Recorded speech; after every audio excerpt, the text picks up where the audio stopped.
Hello everyone. I'd like to share another ENOVIA tip with you today so you can work smarter, not harder, within the 3D Composer when positioning components with the use of a tool called Cumulative Snap.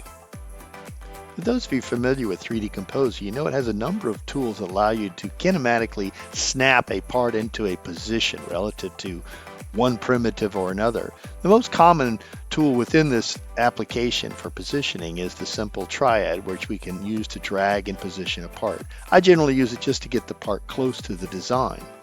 Now once we have the design somewhere near where we want to mate, we can use the classical manipulator. And this is the most common tool for positioning. The problem with the tool is that if you're not positioning in a single command, it's not as useful because you can't reposition your view while you're working in the command.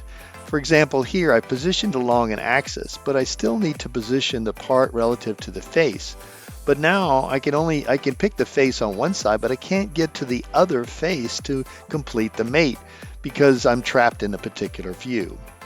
Now with the new cumulative snap command, we can approach this in a much more effective way.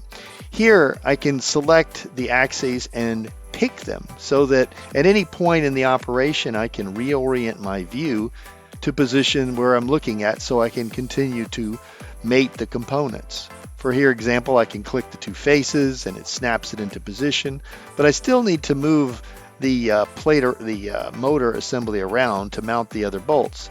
But I could just change the view now and select the axis of the bolt and the hole, and the system completes the operation of the three orientations to lock the design in place in a much more easy and step-by-step fashion. Thanks for watching. For questions, connect with us in the ENOVIA user community.